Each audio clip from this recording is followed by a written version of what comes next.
I used to be sort of a fan of the notion of work-life balance, but what I've realized is as I've looked back on my career and the messages that I've received on work-life balance, the message it seems to give is your work can be terrible. You can be miserable. You can hate your job.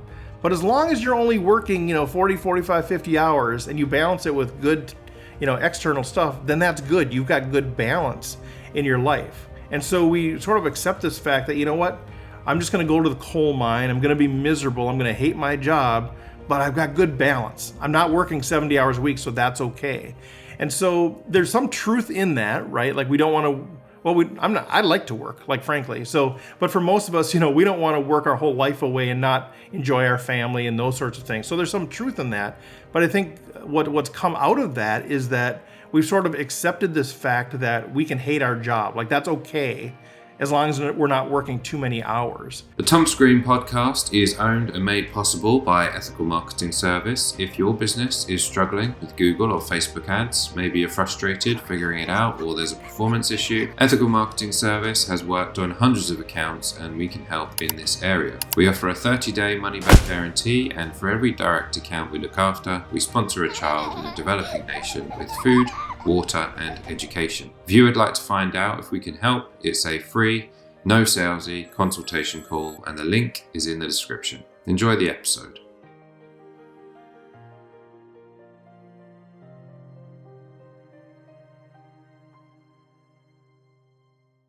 Thomas Green here with Ethical Marketing Service. On the episode today, we have Steve Fredlund. Steve, welcome. Thanks, Thomas. Happy to be here. I am happy to have you. Would you like to take a moment and tell the audience a bit about yourself and what you do? Yeah, that would be great. At the end of the day, I call myself a serial problem solver because I love solving problems. Like ultimately that's what I've done. I've tried to figure this out, like who am I really at the core? And I've looked over my history of my career, my nonprofit work, my small business work, and ultimately I just love solving problems. So it's what I do is take ideas out of people's brains and put them into reality. Really, that's what it is, whether that's something new or it's something, in addition to their existing programs or their business, whatever it is. So that's what I do. I've been doing that for about 3.5 years on my own after about 25 years in the corporate world. So I'm an actuary by trade. I guess I call myself a recovering actuary. And so that's what I did for 25 years. And now I'm on my own running a small business and then doing nonprofit work and other things on the side. So the business you're running now, I've got that you help leaders with happiness. Is that a focus of yours? It is, yeah. So I've got a few businesses that I've started, but one of the things that I'm really focused on, like I said, I solve problems, and one of the things that I was working on was my own happiness, right? I had a great life, but I was unhappy, and I've also been working on this idea of employee engagement, and what's at the crux of that. And to the extent that employee happiness drives employee engagement, I was trying to figure out, well, what is happiness? And how do we become happier people? How do we become happier leaders? And so one of the problems I've been working on is that. And then so when I do my talks, oftentimes they ask me to talk about that. How do we help our employees become happier and not sort of look at me, I'm happy, I'm wearing a red hat kind of happy, but that internal, authentic, happy where we just feel like, man, I'm content with my life kind of happy. How do we help people get there, and how do I help myself get there? So what did the process look like for you when you were trying to determine how to make yourself happier? What did that journey look like? Yeah, it really started with figuring out, well, why was I unhappy? I had seasons of my career, seasons of my life where I was unhappy, I was miserable, but on paper, my life was perfect, and it just didn't make sense. I had a great job. I had just been promoted. My marriage was great. My relationship with my kids was great. Like on paper, everything was great. I'm a white male, middle class in the United States person. Like everything is great, perfect, right? No complaints. Yet I was miserable. So it really started with clarifying what's really going on. What is the problem? Why am I unhappy? Because this doesn't make any sense. And I feel like I have no right to be unhappy, which made me feel even worse because now I feel bad about myself that I'm miserable and I shouldn't feel miserable, right? So I think with any problem, it really starts with clarifying what's really going on. I know there's a great quote by Einstein that I love, which says, if I had an hour, I'm paraphrasing, but if I had an hour to solve a problem, I'd spend 55 minutes on the problem and 5 minutes on the solution. And I think that's so true. As I've worked with small business owners, as I've worked inside of the Fortune 500 companies, usually the issue is with clarity. What is actually going on? So a small business owner says, I want to grow my company. Well, let's figure out why it's not growing before we just start throwing spaghetti at the fridge and hoping it sticks. So long answer to a short question, but my journey to solving that problem started with really clarifying what is driving our unhappiness. And what did you conclude? I concluded that everybody's version of happiness is different. Everybody's version of success is different. But it comes down to we are not aligned with our reality is not aligned to who we authentically are. That is what's driving our unhappiness. So when we are in situations where we are being asked to do things that aren't really lined up with who we are, that is where unhappiness comes from. So like for my example, I just been promoted, great promotion, great job, great people, great company, great everything. But I was no longer using my strengths, right? I'd moved from being a problem solver to being a manager. And that was an incredible disjoint for me. I didn't realize it. I just thought that's what I should do, right? I should take the promotion. But it was a disjoint now. I was no longer aligned. Who I was no longer aligned with what I was being asked to do. And as we kind of break that down and say, well, how does this misalignment happen? How do we get there? How do we get to the place where we feel like we're living a life that's not even ours, a life that is just sort of what the world expects of us? It ends up being this accumulation of decisions, accumulation of choices that we make that are not really made intentionally. And so what's driving our unhappiness to a large degree is the misalignment between our core identity, who we are, and what our reality actually looks like. But the underdriving, one of the underdriving forces of that is an accumulation of choices, unintentional choices in our life, in our work, in our hobbies, in our whatever it is, where we're not really intentionally making decisions that align with who we are. And so we just do things by default, right? We make decisions by default. Well, this is what's always been done, so I should do this. Or we whatever people think we should do, we do that. Or what we think people would expect of us, we do that. And so, I should go to college, I should get married, my mom expects me to do this, I should go to that conference. And we sort of do all of these things, and they're all, individually, they're maybe not big deals, but they accumulate until we get to the point where we're now living a life that's not even authentically true to who we are. And we wake up one day, in my case, when we're almost 50, and go, this isn't even my life. Like, it's a good life and it's a good career, but it doesn't even feel like it's authentically what I would have chosen for myself. And so I think that's really where it comes from. So we can all have different definitions of what success is, different definitions of what happy is. I'm an introvert, so happiness for me looks very different than it might for an extrovert. But how aligned is my reality to who I really am? That is the crux of our unhappiness in a lot of ways. And, I'm not going to diminish the fact that sometimes variance just happens in our life, right? Just bad things happen to us. That's the human experience. But I'm talking about sort of that ongoing core unhappiness, which is an accumulation of our decisions. So how do we know if we're making a decision based on default versus in being intentional? Yeah, I think just take the time, take a beat, take a pause, and just really look and say, is this really lined up with who I am? So I think it starts with really understanding who are you at your core. If you don't know that, then you'll never know if you're making decisions by default or whatever. But if once you know who you are, a lot of those decisions that normally would have just been made automatically, you start to go, wait, is that really aligned with who I am? So I think it starts with knowing who you are and then just taking a second to say, all right, before I actually make this decision or move in this direction, ask myself, not only, as business owners, we tend to think of the bottom line. So we think, what is this going to do financially? What is this going to do for my, building an asset for my business or whatever? And we don't necessarily think about how aligned is this with me. Once you become more self-aware, what really makes you tick? What are your strengths? What is your personality? What do you enjoy? Once you really understand that, then you layer that into the decision-making process if you care about your own happiness, which as we get older, more and more of us do. So, the transition from making decisions by default to being intentional really starts with clarifying who you are, and then the intentionality piece of just taking a beat, taking a pause and saying, one of the factors should be, how well does this align with who I am? And frankly, for those of us who got into small business, part of the reason we did that is so that we could have the freedom to make the decisions that we want to do, which should lead to more happiness ultimately. And so if we're not having that be part of our decision-making process, I think we're missing out on one of the benefits of being an entrepreneur. So when you went through that process of determining who you were, can you give us an example of what it looked like for you? Yeah, so one of the first examples was about 15 years ago, and I'm in Minneapolis, Minnesota in the United States, and there's a beautiful stone arch bridge that goes across the Mississippi River.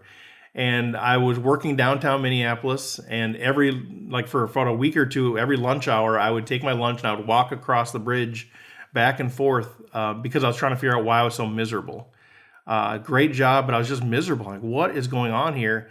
And I like to think I can solve problems myself, right? And so I was just working through it myself. What is going on? What is going on? Eventually I couldn't figure it out. I'm just like, I don't know.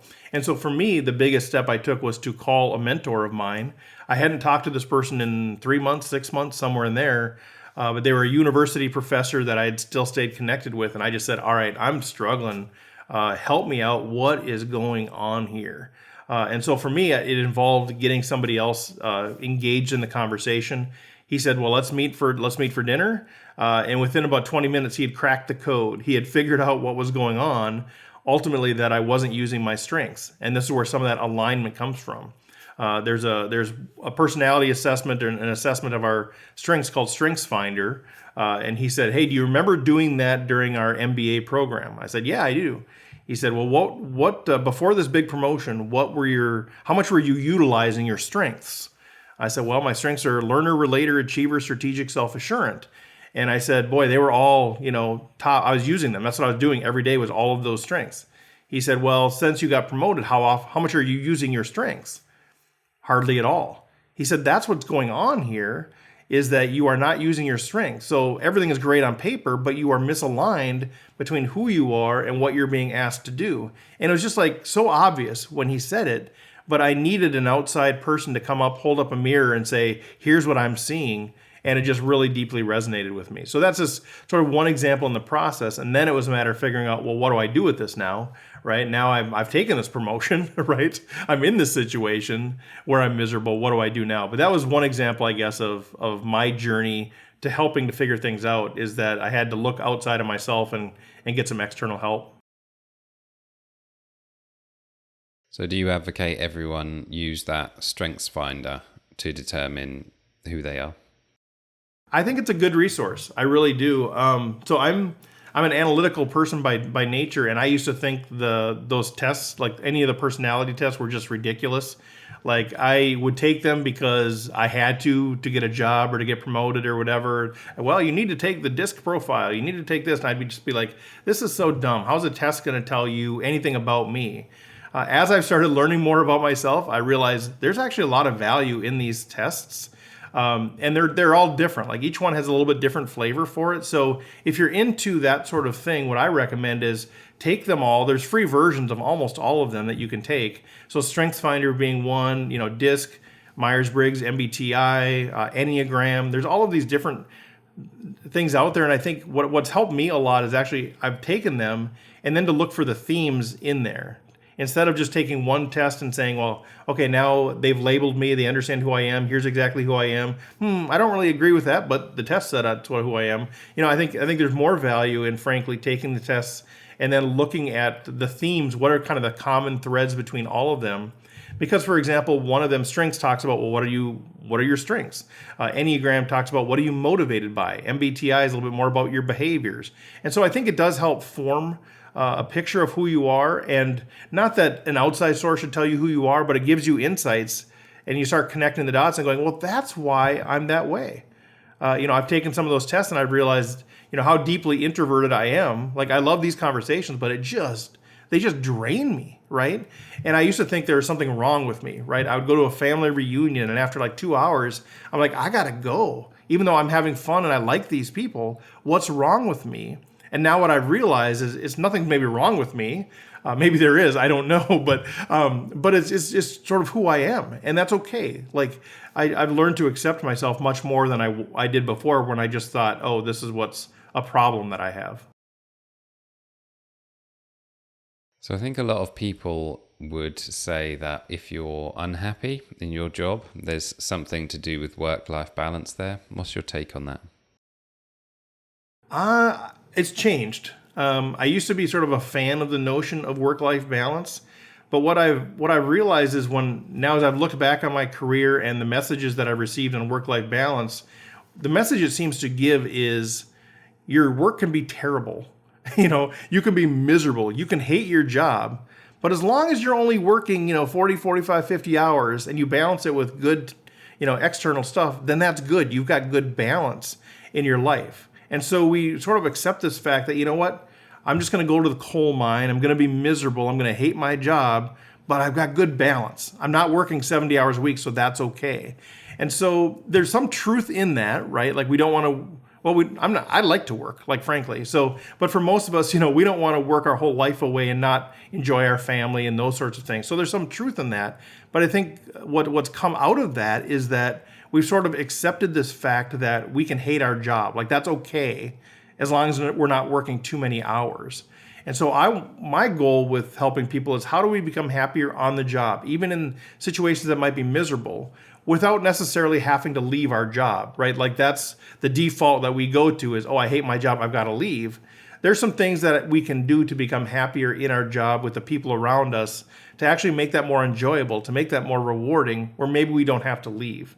Because I think that's one of the biggest fears for companies to bring me in to talk, is that by the end of the talk, everybody's going to want to leave their job. That's not my motivation. My motivation is not to convince you to leave your job. And part of my message is, frankly, if I would have understood what I understand now, I probably would still be in the corporate world. I don't think I would have left the corporate world, but I didn't really understand it. I didn't know what to do other than just leave my job because I just hated it.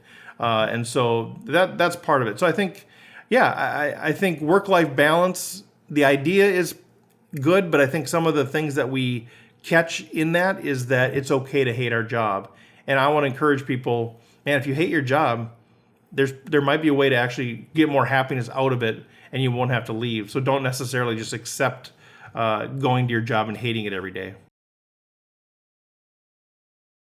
Well, if I'm reading into it right, then if the problem is that you're not using your strengths, then the solution would be to integrate more strengths into your current role. Is that how you see it also? Absolutely. Yeah. And it starts with knowing what your strengths are. I think that's where a lot of people don't even have clarity on who they are. They just know they're miserable. So yes, understand who you are, understand your strengths, understand how you're wired, what makes you tick, what you enjoy, what you don't enjoy. Get good clarity on that. And then, you might say, well, yeah, but my boss tells me what to do. Have an honest conversation with your boss. Most managers want that conversation, but they want you to stick around. They want you to be happy. They want you to be engaged. They want you to belong. They want you to be more productive. All of those things that come with being happier, they want. Like that's the holy grail of business, is to have engaged employees. And so once you're sort of clear on that, have a conversation and say, here's the deal. I'm wired like this. Here's my strengths. Here's my results of my tests. Here's how I think about this thing. Here's what I'm being asked to do. Is there anything that we can do to shape this job a little bit more so I'm more engaged? And a lot of times it doesn't take that much, really. Like for me, in my management role, if I just would have said, man, can I spend 10% of my time still problem solving and then 90% in management? I think that might have solved the problem, but I didn't understand that at the point. I didn't realize that I really just needed to solve problems. That was what I was missing. And so I would say, that would be the solution, is figure out yourself, know who you are, and then how do we integrate that? But I would say don't be afraid to involve leadership in that conversation. I think the insights that would give them to engage you might actually be something that they can apply then to other people across the organization and increase overall engagement. I would say too, for leaders, that's the comment to you as a leader. If you're listening to this as a leader, maybe even be intentional about reaching out to your people, especially the ones that maybe seem like they're losing engagement a little bit, and just say, I want you to be, to be engaged at work. I want you to be happy at work. Yeah, we have things that we have to get done. We have to produce. We have to do these things. But I want you engaged. I want you to be happy. How can we do that? If you don't really understand how we can do that, let's figure that out together. Let me give you that assignment for the next month, is to take a couple of these tests and come back to me and explain to me a little bit more about who you are and what makes you tick. Because, man, when people start leaving, retention is such an issue. People start leaving. It's so difficult as a leader to replace them and all the knowledge and expertise and integrate them and on-ramp them. If we can keep our people and keep them happier, we win as a leader. Have you got any examples where this has been implemented and the differences, kind of like a before and after?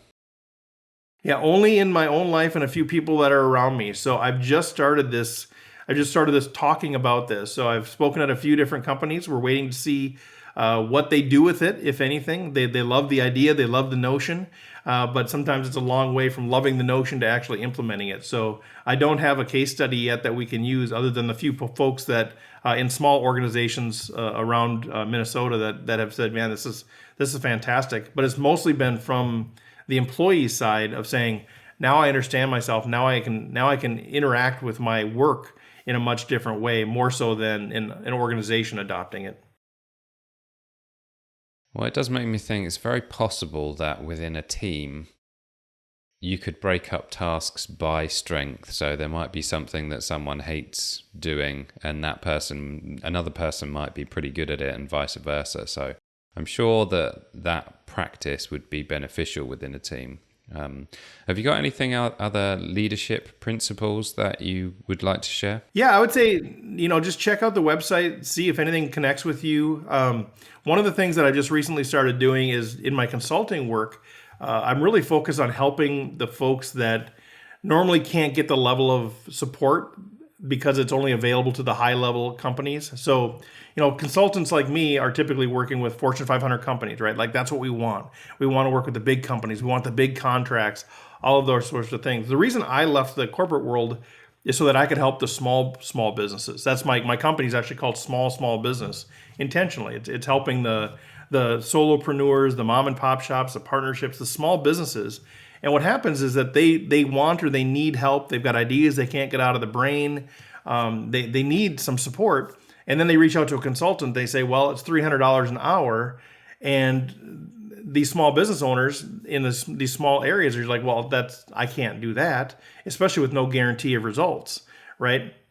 And so I've been being creative on how can I work with these folks to help them advance their small businesses. So if that's something of interest to you, I do some consulting packages that are very, very cheap, about 10% of the fixed cost of that. And then we just do some results-based stuff. And so if that's of interest, that's me trying to be creative, me trying to reach out and add value to the small businesses that otherwise wouldn't be able to get to the support. Because as I talk to these owners, like, they have so many great ideas, but they just can't get them from their head out to reality. And so that's one of the areas that I'm focused on as well. But just always solving problems. That's what I'm doing. So, more directly, if you want to connect with me on LinkedIn, that's great. I do these daily videos called Steve's Daily Stool. And yes, that is an intentional thing where I just try to share some insights and start some conversations with folks about how we can improve happiness in our life and in our business. Would you like to share what you mean by the right peeps in your Jeep?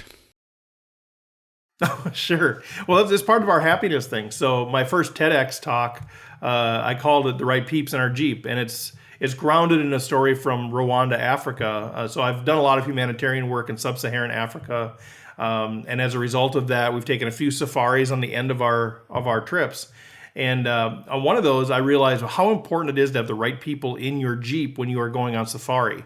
People that really appreciate the fact that lions were just reintroduced into Akagera National Park since the genocide and things like this. And I thought this is so true of our life and so true of our business, where it is so critical to have the right people with you, or our passion increases when we have the right people. Our life is more enjoyable when we have the right people. And so I've kind of coined that phrase, get the right peeps in our Jeep, as part of a call to action for our life and for our business. So it's the idea of, you are the 5 people that you spend the most time with, that kind of idea. but really encouraging people, you have more control than you realize to go through life, go through work, go through business, go through your nonprofit work, having the right people with you in your Jeep. Like if there are people sitting next to you in the Jeep that are just killing your life, or just sort of like just people you don't want around you, you can actually kick them out of the Jeep. Or you can actually move them to the edges of the Jeep and move people closer. Like we have more control than we realize. I think this is part of that default stuff that I talked about, where we just sort of accept the default. Well, it is what it is. I'm just going to be miserable. I'm just going to have these people around me that I don't really enjoy. And well, they're my neighbors, so they have to be my friends, that kind of thing. We have more control. And I really want to encourage people, like that is where a lot of happiness comes from, is when you surround yourself with the right peeps in your Jeep.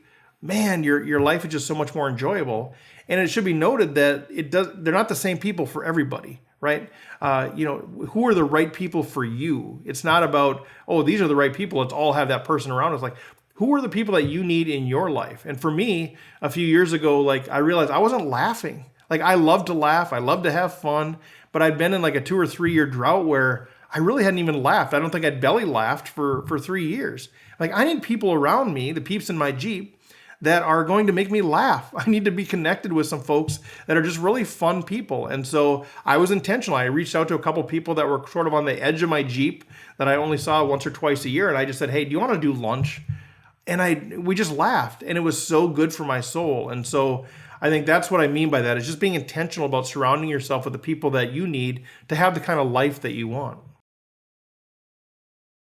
Thank you for that. It was actually a next question, which was, are there anything else that we can do to increase happiness? But so far we've got play to your strengths and perhaps control your environment. Do you have anything else that springs to mind? Yeah, I mean, and both of those start with knowing yourself. So I'm going to come back to that again and just say really deeply clarify who you are, what makes you tick, what do you enjoy.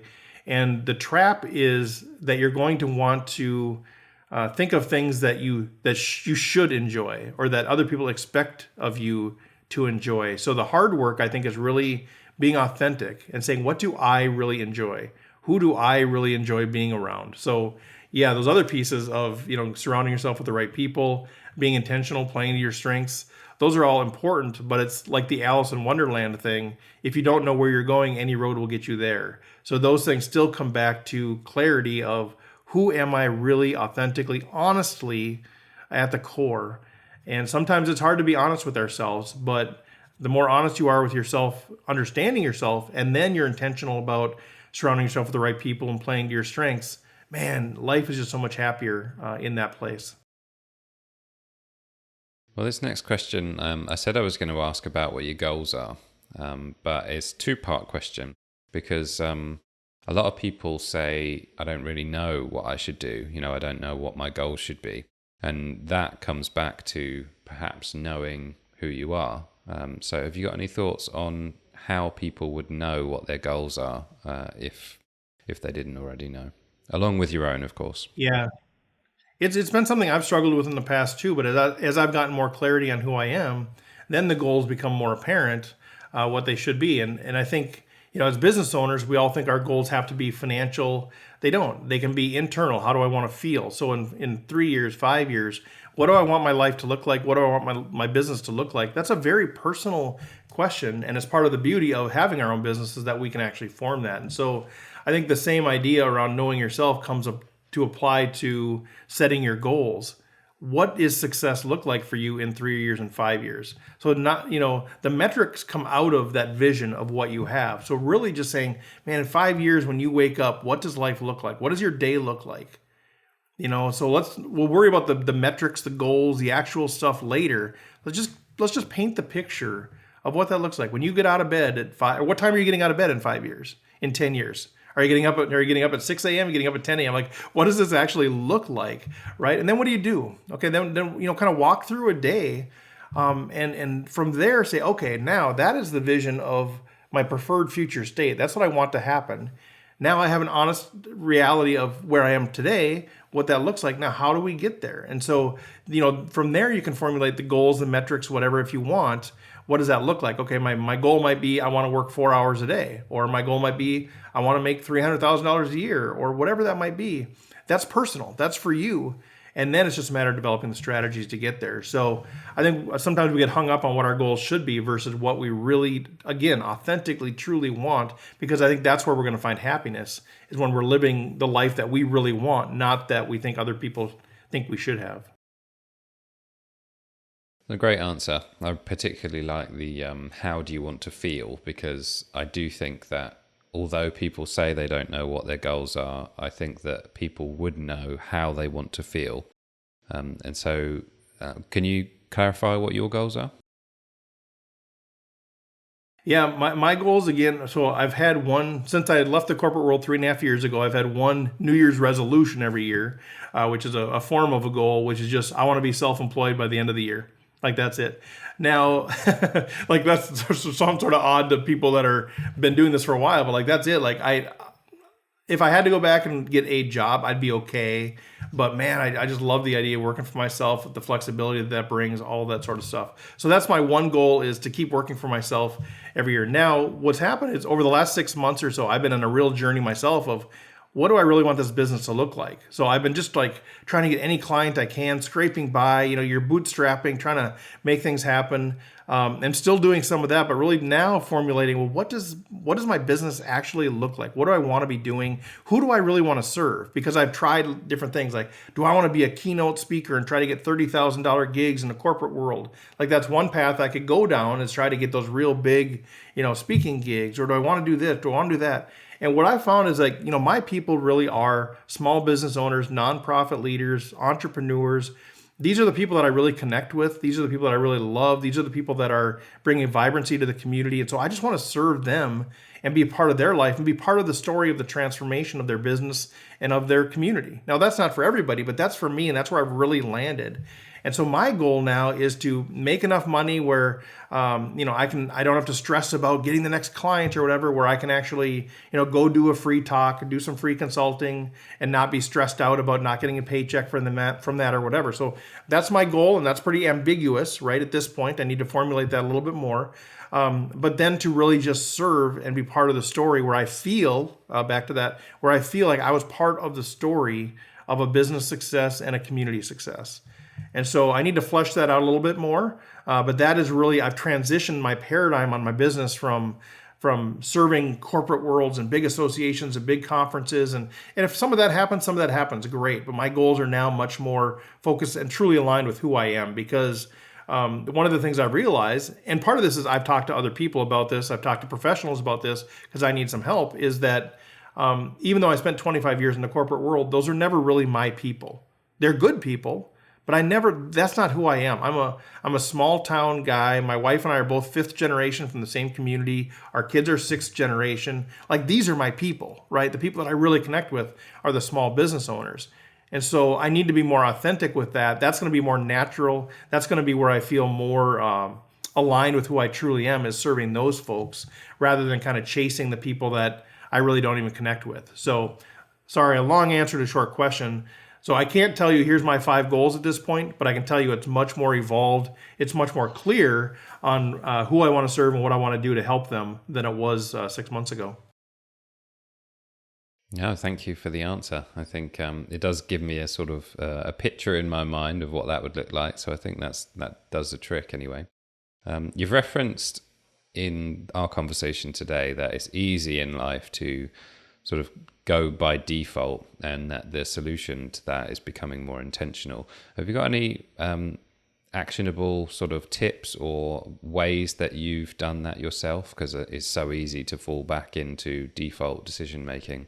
What are your thoughts there? I think the easiest thing to do is to go back on the decisions you've made over the last however long you can remember. I'm old, so my memory's not as good, but go back in any significant decision that you've made over the last 2-5 years, and then look at that and say, okay, did I make that decision? Regardless of how it turned out, right? Regardless of the outcome, ask yourself, was I really intentional about that decision? Or did I just sort of make it because that's what I should do? Or I don't even know why I made that decision.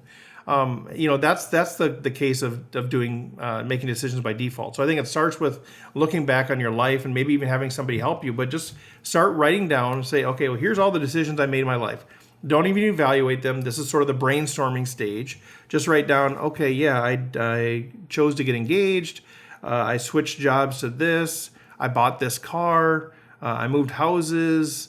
I discontinued this friendship. I started this friendship. Just kind of write down those decisions that you made, and then go back and say, now, how much intentionality did I give to that decision? How much did I think about that, or was that more of spur of the moment, spontaneous sort of thing? And that can start to give us an idea of how intentional we are about our decisions and how many of them we answered. I tend to have 4 categories for the decisions that we make. One is the intentional decision, where we're actually integrating that into our life and deciding, is this the right thing? And then the other 3 are these casual decisions that we make. One of which we've talked about each of these a little bit, but one of those casual decisions we make is a default, where we just do it because it's the way it's always been done, right? And when I talk about living our life like we're choosing toothpaste.